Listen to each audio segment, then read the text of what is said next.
యేసుక్రీస్తు ప్రశస్త నామంలో ఈ రాత్రి ఇక్కడ కూడి ఉన్న దేవుని బిడ్డలైన మీకు అందరికీ, అలాగే విశ్వాస వాక్కు అనే ఆధ్యాత్మిక కార్యక్రమాన్ని వీక్షించుచున్నటువంటి శ్రోతలైన మీకు అందరికీ కూడా ప్రభు అయిన యేసుక్రీస్తు నామములో అందరికీ కూడా హృదయపూర్వకమైన వందనాలు. ఎలా ఉన్నారు? బాగున్నారా? తప్పక మీరు బాగుండాలని మానక మా ప్రార్థనలు మిమ్మల్ని జ్ఞాపకం చేసుకుంటూ ఉన్నాము. అలాగే వ్యక్తిగతంగా మీ కొరకు మేము ప్రార్థనలు చేయుచున్నాం. దేవుడు ఏదైనా మీ వ్యక్తిగత జీవితాల్లో ఆశ్చర్యకార్యాలు ప్రభులు వారు చేయాలని, అద్భుతాలు మీ జీవితాల్లో ప్రభువు చేయాలని మీ కొరకు మేము ప్రార్థన చేయుచున్నాం. మంచిది. దేవుని వాక్య ధ్యానమునకు సమయమైంది. అటు ఇటు తిరగకుండా కూర్చుని చక్కగా దేవుని మాటలు ఆలకించాలని ప్రభు పేరట మీ అందరికీ కూడా నేను మనవి చేస్తున్నాను. దేవుడు ఏ మాట ద్వారా అయినా ఈ రాత్రి నిన్ను దర్శించబోతున్నాడు. ఆమేన్. ఈరోజు అపోస్తుడైన పౌలు గారు తిమోతి రాసిన 2వ పత్రిక, ఏమండి, 2వ అధ్యాయంలో పౌలు తిమోతికి రాస్తూ అంటాడు, దేవుని ఎదుట నీవు యోగ్యునిగాను సిగ్గుపడనక్కర్లేని పనివానిగాను, చూడండి, సత్యవాక్యమును సరిగా ఉపదేశించువానిగా నిన్ను నీవే దేవునికి కనపరుచుకున్నటకు నువ్వు జాగ్రత్త పడము. అమ్మ వినాలి. ఈ రాత్రి నా ప్రసంగ అంశం ఏమిటంటే, మనము దేవునికి లేదా దేవుని నమ్మిన ప్రజలకు అనే మాట నేను ఎందుకు వాడుతున్నాను అంటే, దైవ నివాసము మనుషులతో కూడా ఉంది. ఇప్పుడు ఎవరైనా దేవుడు ఎక్కడ ఉన్నాడు అంటే నేను అంటాను, నీ తోటి సహోదరుల్లోనే కనపడతాడు. అంతే కదా మరి. దేవునికి స్తోత్రం.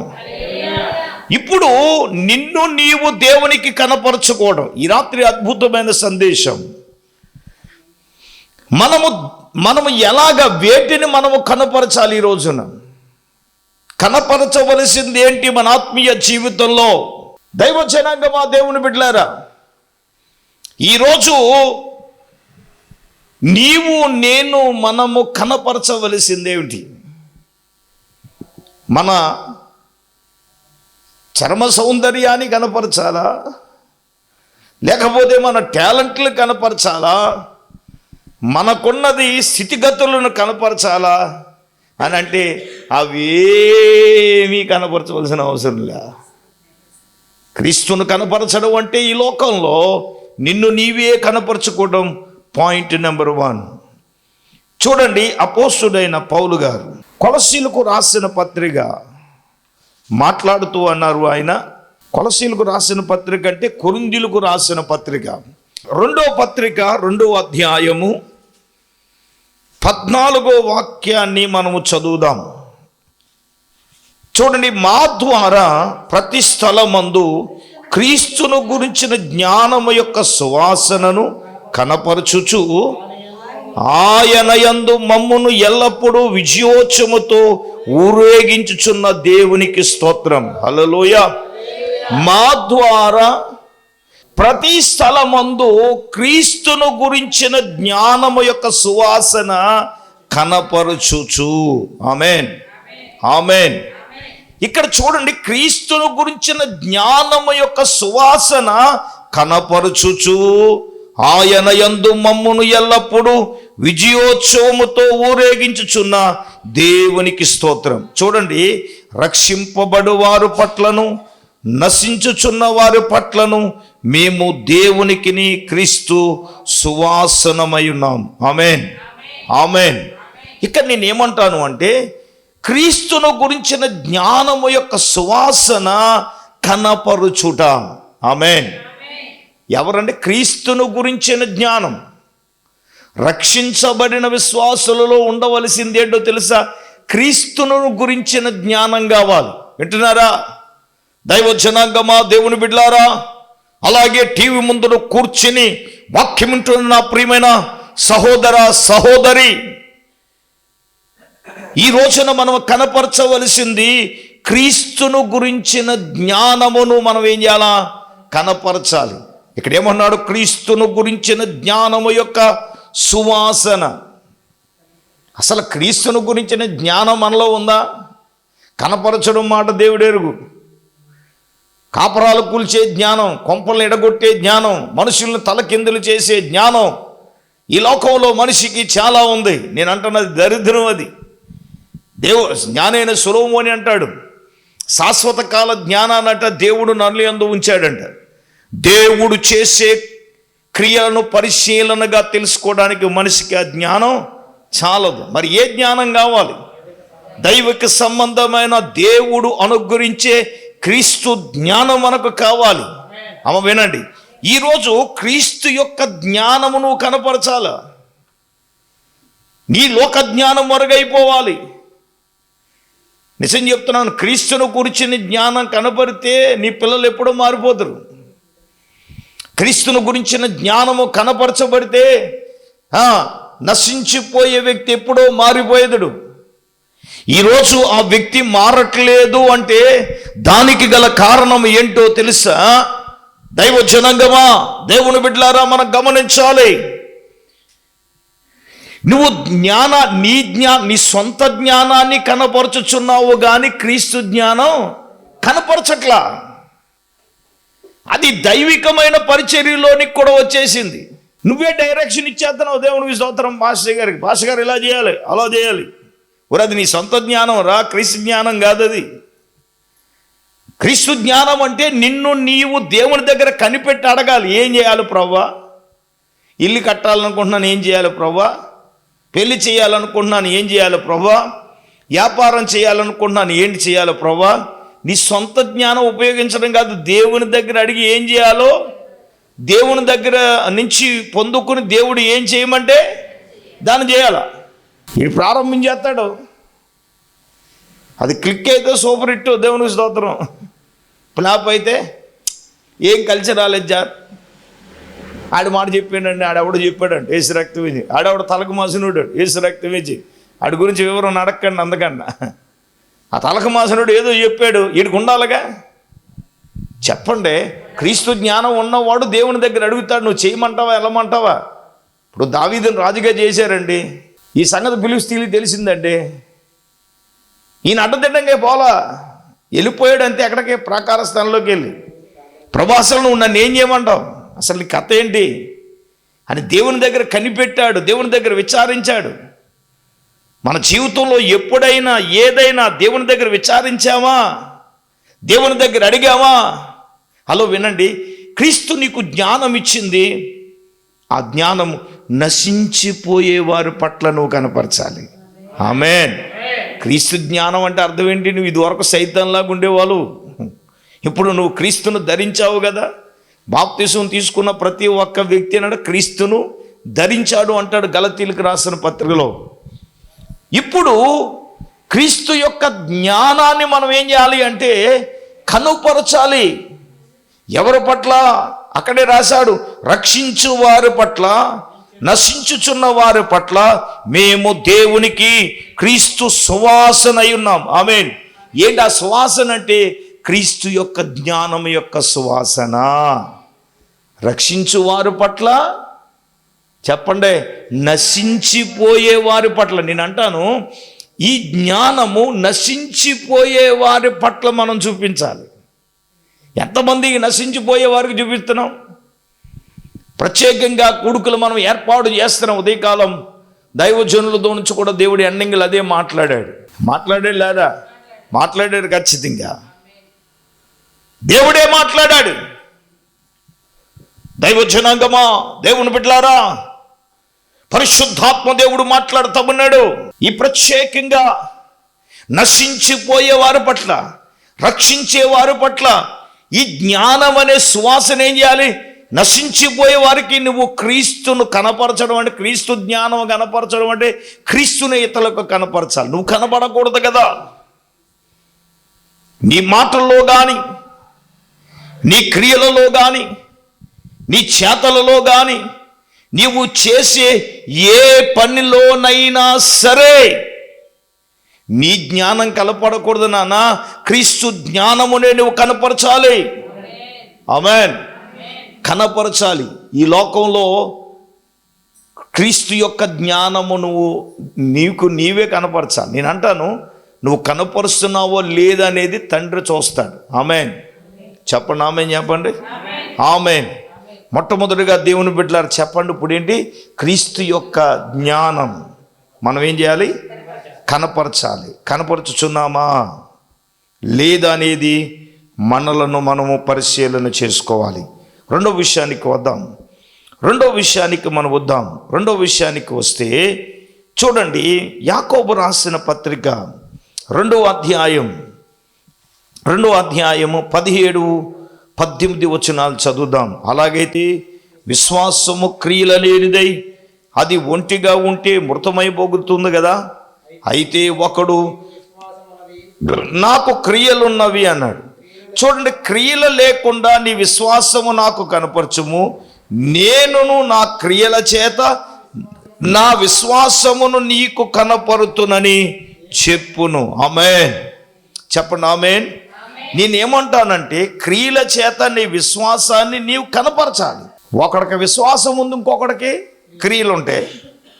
ఇప్పుడు క్రియలు లేకుండా విశ్వాసము కనపరచగలమంటే, నేను అంటాను క్రియలు లేకుండా విశ్వాసం ఏంటంటే ఇప్పుడు ఫ్యాన్ ఉండి తిరగకుండా లేని దాంతో సమానం. దేవునికి స్తోత్రం చెప్పండి. స్తోత్రం చెప్పండి. ఇప్పుడు శీతాకాలం కాబట్టి అది మనకు పని లేకుండా పోయింది, దేశ రక్తం ఇచ్చి. అవునా కదా? చెప్పండి. ఇప్పుడు ఫ్యాన్ ఉండి పని చేయలేకపోవటం ఎటువంటిదో, విశ్వాసం ఉంటూ క్రియలు లేకుండా ఉంటే మతం కాదు, విశ్వాసం కూడా అంతే. దేవునికి స్తోత్రం. క్రియలు లేకపోతే విశ్వాసం ఉందని చెప్పుకుంటే, నేనేమంటానంటే క్రియలతో కూడిన విశ్వాసము నువ్వు కనపరచాలి. ఆమేన్. ఇది చదువుకున్నంత ఈజీ కాదు నాన్న, చదువుకున్నంత ఈజీ కాదు. క్రియలతో కూడిన విశ్వాసమును నువ్వు కనపరచాలి. ఈ విశ్వాసం ఉందా నన్ను, క్రియలు ఉన్నాయా? నేనంటాను, ఇదే అధ్యాయంలో క్రియలతో కూడిన విశ్వాసమును కనపరిచిన వ్యక్తి ఎవరో తెలుసండి? అబ్రహాము. నాన్న 21వ వచనం చదవండి. మన పితరుడైన అబ్రహాము తన కుమారుడైన ఇస్సాకును బలిపీఠము మీద అర్పించినప్పుడు అతడు క్రియల వలన నీతిమంతుడు తీర్పు పొందలేదా? 22వ వచనం. విశ్వాసం అతను క్రియలతో కూడి కార్యసిద్ధి కలగజేసిననియు క్రియల మూలముగా అతని విశ్వాసము పరిపూర్ణమైనదని మనము గ్రహించుచున్నాము కదా. అబ్రహామును గురించి దేవుడు మాట్లాడుతూ ఉన్నాడు. దైవ జనాంగమా, దేవుడు అబ్రహామును అన్నాడు, పిలిచాడుగా అబ్రహాముని.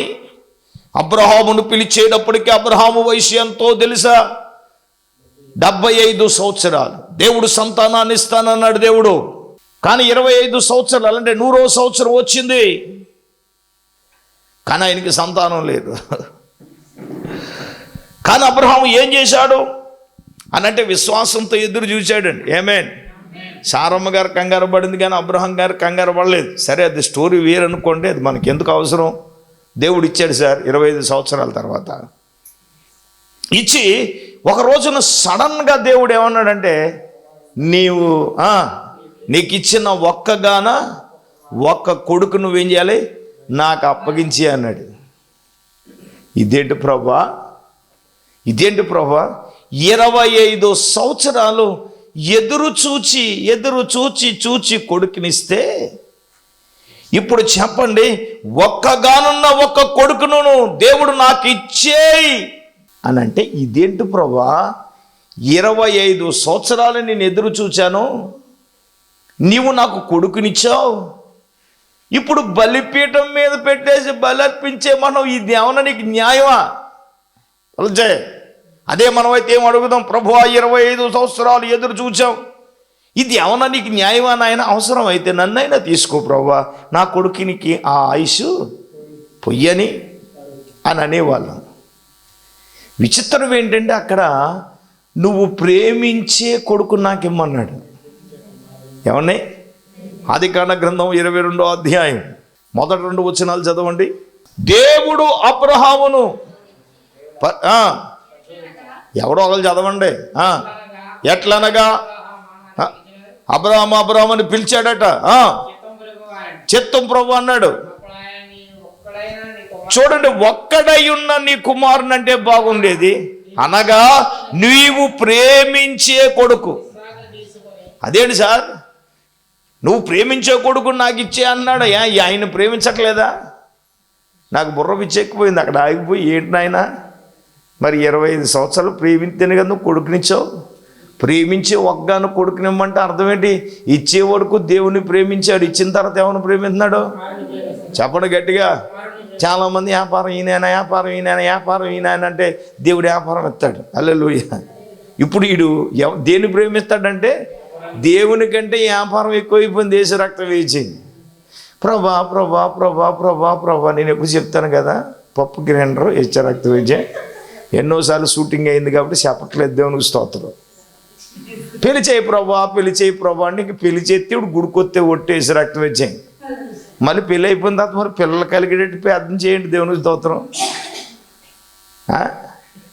వ్యాపారం ఈ ప్రభా, వ్యాపారం ఈ ప్రభా, పని ఈ ప్రభా, పని ఈ ప్రభా అంటే దేవుడు పని ఇచ్చాడు సార్. ఇప్పుడు దేవుని మానేసి దేన్ని ప్రేమిస్తాడంటే ఖాళీ లేదు సార్, అందుకే ఖాళీగా పెట్టేసాడు హెచ్చ రక్తం ఇచ్చేది. హల్లెలూయా. నేను అంటాను, దేవుడికి ఇవ్వవలసిన సమయాన్ని నువ్వు దేవునికి ఇస్తే దేవుడిని నేను ఎందుకు ఖాళీగా పెడతాడు? నా కుమారుడు నా పని చేశాడు కాబట్టి నా కుమారుడికి నేను ఆయన పని నేను ఏమన్నా. ఇప్పుడు ఇచ్చే వరకు ఈయన దేవుని ప్రేమించి ఇచ్చిన తర్వాత కొడుకుని ప్రేమించాడా? అట్లన రాదు. కానీ ప్రభువా నువ్వు అన్నట్లే నేనేం చేస్తానో చేత్తం ప్రభు అన్నాడు. ఇప్పుడు ఏంటో తెలుసా, ఈ రోజున మెసేజ్ యొక్క టైటిల్ ఏంటో తెలుసా? భక్తులు ఎలా మీరు వచ్చారు కాబట్టి నేను వెనక్కి వెళ్తున్నాను. ఈరోజు ఏంటంటే మనము కనపరచవలసింది ఏంటంటే పాయింట్ నెంబర్ 1, క్రీస్తు యొక్క జ్ఞానమును మనం ఏం చేయాలా? కనపరచాలి. రెండవ పాయింట్ ఏమిటంటే క్రియలతో కూడిన విశ్వాసమును ఏం చేయాలా? కనపరచాలి. ఆమేన్. ఇప్పుడు క్రియలతో కూడిన విశ్వాసాన్ని ఎవరు కనపరుస్తున్నాడంటే అబ్రహాము కనపరుస్తున్నాడు. ఎలాగా? ఇదిగో నువ్వు ఒక్కగాను ఒక కొడుకునిచ్చేయి అనంటే చూడండి, తన కుమారుడైనటువంటి ఇస్సాకును బలిపీఠం మీద అర్పించినప్పుడు అతడు క్రియల వలన నీతిమంతుడని తీర్పు పొందాను. ఆమేన్, ఆమేన్. విశ్వాసంతో కూడిన క్రియ అంటే దేవుడు నాకు ఇచ్చేయి అంటే మరు మాట్లాడకుండా దేవునికి ఏం చేశాడు చెప్పండి? ఇస్సాకును బలి ఇచ్చాడా లేదా?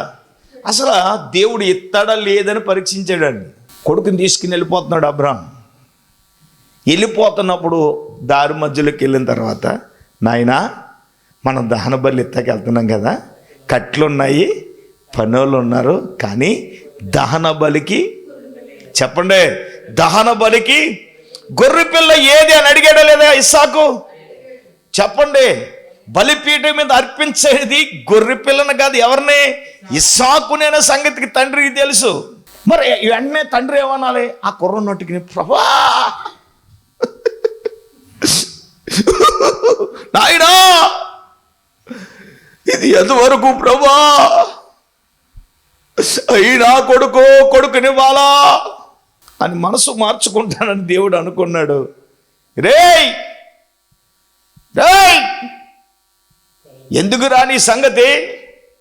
నడో, దహన బలికి గొర్రె పిల్లను దేవుడే. అంటే అర్థం ఏమిటంటే ఆ బలిపీఠం మీద అర్పించేది తన కొడుకును కాదు, గొర్రె పిల్లనని విశ్వాసంతో పలికాడు. కొట్టనప్పుడు చెప్పట్లో కొట్టండి గట్టిగా. చూడండి, అక్కడతో దేవుడు వదలలేదండి. ఏమండి, అక్కడతో వదిలేడా? కత్తి ఎత్తే వరకు కూడా దేవుడు అబ్రాహాముని ఏం చేశాడంటే పరిశోధించాడు. అంటే ఏంటి? వీడు ఇవ్వకుండా వెనుదిరుగుతాడేమో అని చెప్పండి. ఖచ్చితంగా ఆ స్థానంలో నువ్వున్నా నేనన్నా చెప్పండి, దేవుణ్ణి బోల్తా కొట్టించేస్తాం మనం. హెచ్చ రక్తం వేసాం మామూలుగా కాదు. హల్లెలూయా. ఏవయ్యో ఇదేం ధర్మయ్యా, 25 సంవత్సరాలు ఎదురు చూస్తే మా పక్కింటి పుల్లం ఏమంటుంది? నీ దేవుడు ఏం చేశాడని అంటది. లేదా ఎదురుంటున్న నారన్నం ఏమంటది? ఎలాగంటది అలాగంటది. ఇదివరకు ఎంతకు న్యాయం? హెచ్చ రక్తం వేసే ఏమీ లేదు, కొడుకునివ్వను ఏమోనో. ఏమంటే దేవుడు అతను కత్తి ఎత్తే వరకు కూడా పరీక్షించాడు అబ్రహాం.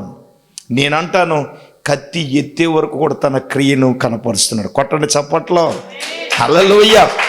ఎవరికి కనపరిచాడు అంటే దేవునికే కనపరిచాడు సార్. ఇప్పుడు ఆదికాండ గ్రంథములో 22 అధ్యాయంలో మనం చూసినప్పుడు చక్కగా ఆ మాట మనం గమనిద్దాం. ఒకసారి మనం చూద్దాం. కట్టెలు పేర్చాడు. ఏమండి, ఒకసారి మనము 11వ వచనం నుంచి అప్పుడు యెహోవా దూత పరలోకం నుండి అబ్రహమా అబ్రహమా అని పిలిచాను. అందుకతడు చిత్తము ప్రభువా నేను. అప్పుడు ఆయన ఆ చిన్నవాని మీద చెయ్యి వేయకము, అతనినేమీ చేయకము, నీకు ఒక్కడయున్న నీ కుమారుని నాకియ్య వెనుతీయలేదు గనుక నీవు దేవునికి భయపడువాడువని ఇందువలన నాకు కనబడుచుంది. చప్పలు కొట్టండి గట్టిగా, కొట్టండి గట్టిగా. హల్లెలూయా. ఈ మాట ఎవరంటున్నారు? దేవుడే అంటున్నాడు సార్. ఎవరంటున్నారు? దేవుడే అంటున్నాడు. ఇదిగో నీవు చేసిన ఈ పని, నీకు ఒక్కడై ఉన్న నీ కుమారు నాకు వెనుతీయలేదు గనుక నీవు దేవునికి భయపడువాడు అని ఇందువలన నాకు. ఇప్పుడు ఎవరికి కనపరిచాడు? క్రియలతో విశ్వాసం అబ్రాహాము దేవునికే కనపరిచాడు. విశ్వాసం ఉందన్నావు, ఎందుకు నీకు బలహీనం? ఎందుకు బలహీనమట? క్రియ చేయి. క్రియ చేస్తే, దేవునికి కనపరిస్తే దేవుడు ఎందుకు అద్భుతం చేయడు? దేవుడు ఎందుకు ఆశ్చర్యకార్యం చేయడు? నీకు విశ్వాసం ఉన్నప్పుడు నువ్వు క్రియలు చేయి. ఆమేన్. ఒక్కగాను ఒక కొడుకునివ్వడానికి వెనుదిరిగాడా? ఇప్పుడు దేవుడు అన్నాడు, ఇందువలన నాకు భయపడవాడు అని దేవుడికి కనబడదు. ఈరోజు నా విశ్వాసం ఉంది, మనలో క్రియలు లేవు. పైకే పేదాల మీద పప్పలు ఉండమంటే నూనె లేకుండా వండేస్తావు, పొలంలో పొయ్యి లేకుండా వండేస్తావు. ఈజీ. నేను అన్నాను, మాట కాదు క్రియ ఉండాలి. చెప్పండి, ఉండాలి. మాట కాదు క్రియ ఉండాలి. విశ్వాసం కాదు, క్రియ ఉండాలి. విశ్వాసంతో కూడిన క్రియ నువ్వు చేయాలి. ఆమేన్. చెప్పండి, ఆమేన్ చెప్పండి. ఆమేన్. ఇప్పుడు దేవుని వాక్యం చెప్తుంది, క్రియలతో కూడిన విశ్వాసమును నువ్వేం చేయాలి? కనపరచాలి. దేవునికి స్తోత్రం కలుగునుగాక. 3వ విషయానికి మనం వెళ్దాం. అపోస్తలుడైన పౌలు గారు తీతు రాసిన పత్రిక 3వ అధ్యాయం, దయచేసి 2వ వాక్యాన్ని మనం చదువుదాం. యవనస్తుడైన తీతుకు పౌలు గారు రాస్తూ అంటాడు, 3వ అధ్యాయం 2వ వచనం, ప్రతి సత్కార్యము చేయుటకు సిద్ధపడి ఉండవలననియు మనుషులందరి ఎడల పూర్ణమైన సాత్వికమును కనపరచుచు ఎవనిని దూషింపక జగడమాడని వారును శాంతులునై ఉండవలనని వారికి జ్ఞాపకము చేయుము. హల్లెలూయా. అమ్మ వినండి, 3వదిగా దేవుని బిడ్డలారా, మనము కనపరచవలసింది ఏమిటయ్యా అంటే సత్కార్యము చేయుటకు సిద్ధంగా ఉండాలి. ఓకే. మనుషులందరి ఎడల పూర్ణమైన సాత్వికం కనపరచాలి. ఆమేన్. మన డైరీలో లేనిది ఏంటంటే అదే. ఏంటి? సాత్వికం. ఎవరిని దూషింపక జగడమాడని వారితో. మనకు అన్ని జగడాలేగా. చెప్పండి, ఎవరిని దూషింపకంటే నువ్వు ఎవరిని వదిలేసావు? చెప్పండి, ఎవరిని వదిలేసావు? నువ్వు మొగుడిని వదలవు, అయ్యగారిని వదలవు, అమ్మగారిని వదలవు, ఇంకెవరిని వదలవు. నువ్వు దేవుడు నిన్ను అసలే వదలడు. అది సంగతి నువ్వు మర్చిపోక. మరి అమ్మాయి, దేవునికి స్తోత్రం. నేను ఎవరిని వదలంటే దేవుడు నిన్ను ఎక్కడ వదులుతాడు? మరి పాడేస్తుంది, నోరు తెరువలేదా ఏ ప్రేమ, మా అత్తమ్మ గారు, బదులు పలుకలేదా ఏ ప్రేమ, ఇది ఎవరి కోసమో? నీ కోసమే. మరి నోరు తెరువలేదా ఏ ప్రేమ, బదులు పలుక. మరి ఎవరి కోసం అంటే ఎవరి కోసం? నీ కోసమే కదా నోరు తెరవలేంది. మరి నువ్వెందుకు తెరిచేద్దాం? మరి హెచ్చరక్తవే చేయి. నేను ఊరుకోనండి, హెచ్చరక్తవే చేయి. నువ్వు దూషింపకుండా ఉండవు ఏంటే, నీ సాత్వికం ఏంటో కనపడుతుంది. మరి హల్లెలూయా. నేను సహించలేకపోతున్నాను. సాత్వికం అంటే ఏంటి? బైబిల్లో యేసుప్రభు వారు కొండ మీద ప్రసంగంలో ఏమన్నారు? సాత్వికులు ధన్యులు, వారు భూలోకాన్ని స్వతంత్రించుకుంటారన్నారు. దేవునికి స్తోత్రం. చెప్పండి, సాత్వికులు ఏంటంట? అయ్యి బాబు, ఈ మ్యాటర్ తెలియదండి బాబు. భూలోకం అంటే హెచ్చరక్త విజయం. అల్ల భూలోకం వచ్చేయాలి కానీ అబ్బాయిలకి సాత్వికం మాత్రం వద్దు. సాత్వికం కనపరచమన్నాడు దేవుడు. అర్థమవుతుందండి? ఇప్పుడు దేవుడు మోషేను గురించి మాట్లాడతాడు. సంఖ్యాకాండం 12వ అధ్యాయంలో చూస్తే భూమి మీద ఉన్న వారందరిలో మిక్కిలి సాత్వికుడు ఎవరో? మోషే సాత్వికుడా? ఇప్పుడు ఈ మాట ఎవరు అన్నారు నాన్న? దేవుడు అన్నాడు. ఎవరన్నారమ్మా? దేవుడు అంటున్నాడు, భూమి మీద అతను వంటి సాత్వికుడు మరొకడు లేడు. స్తోత్రం చెప్పండి. హల్లెలూయా. భూమి మీద అతను వంటి సాత్వికుడు మరొకడు లేడు అని దేవుడు ఎవరి గురించి మాట్లాడుతున్నాడంటే మోషేను గురించి మాట్లాడుతున్నాడు. ఇప్పుడు మోషే గారు సాత్వికను ఎవరు కనపరిచాడంటే దేవునికి కనపరిచాడు. కారణం ఏంటంటే కూసు దేశస్థ స్త్రీని పెళ్లి చేసుకోమని మోషే గారికి చెప్పాడు దేవుడు. చెప్పాడా లేదా? చెప్పాడు. 12వ అధ్యాయంలో మోషే గారు ఏం చేశాడు? దేవుని చెప్పిన మాటను బట్టి ఏం చేయాలా? చెయ్యాలి. ఇప్పుడు నాన్న సాత్వికం అంటే దేవుడు ఏం చెప్తే అది చేయాలండి. అవునా కదా? చెప్పండి అమ్మా. అంతే కదండి. దేవుడు నువ్వు ఇది చెయ్యన్నాడు అనుకో, చెయ్యాలా వద్దా? చేయాలి. మరి దేవుడు చెయ్యమన్నది చేయాలి. మనకు నష్టమే కలగవచ్చు మన జీవితంలో. ఇప్పుడు దేవుడు చెప్పింది మనం చేసేటప్పుడు నష్టాన్ని మన జీవితంలో చూడొచ్చు, మన పనిలో మనం చూడొచ్చు, మన కుటుంబంలో మనం చూడొచ్చు, మన వ్యక్తిగత జీవితంలో మనం చూడొచ్చు, మన వ్యక్తి ఇబ్బందులు, మన జీవితాల్లో ఎన్నో ఇబ్బందుల్లో మనం చూడొచ్చు. దైవ జనాంగమా, దేవుని బిడ్డలారా, ఈ రాత్రి ప్రభువు తన సేవకుని ద్వారా నీతో నాతో మనందరితో కూడా ప్రభువు మాట్లాడే మాట ఏంటో తెలుసా? మోషే దేవుడు ఏం చెప్తే అది చేశాడు కాబట్టి తన సాత్వికాన్ని చూపించాడు కదా. ఆ మాట ఎవరికి చెప్తున్నాడో తెలుసా? అహరోను మిరియామును, రే వచ్చేయండి ప్రత్యక్ష గుడారం దగ్గరికి అంటే వీళ్ళు ఏమనుకున్నారో తెలుసా? రే మనం ఆలోచించింది కరెక్టే. ఎప్పుడు పిలిచినా దేవుడు ఎవరిని పిలిచేవాడు? మోషే గారిని పిలిచేవాడు కదా. మోషే గారిని పిలవగానే ఈ ఎప్పుడైతే ఈ అహరోను గారు ఎప్పుడైతే ఈ మిరియాము గారిని పిలిచారో ఇంక ఇలా ఐసు పంపైపోరేసి రక్తం చేయి. ఇంక ఈ ఆళ్ళ నుంచి దేవుడు మోషే గారితో మాట్లాడో. ఎవరితో మాట్లాడతాడో? మాతోనే మాట్లాడతారని ఆహా ఓహో అని ఆనంద పలికలతో పాపం ప్రత్యక్ష గుడారం దగ్గరికి వచ్చేసారు వీళ్ళిద్దరూ. వచ్చేస్తే దేవుడు మొదలెట్టాడు అక్కడ. ఏమని చెప్పండి? ఎవరు మొదలెట్టాడు అంటే మొదలెట్టాడు దేవుడు. దేవునికి స్తోత్రం. ఎవడైనా మాట్లాడమంటే మాట్లాడి నా సేవకుడైన మోషే అట్టివాడు కాదు, నా ఇల్లంతట్లో నమ్మకమైన వాడని, అతని సాత్వికాన్ని గురించి, అతని నమ్మకత్వాన్ని గురించి దేవుడే సార్ ఎవరికండి? అహరోనుకు మిరియాముకు చెప్తున్నాడు. కొట్టండి చప్పట్లో. హల్లెలూయా.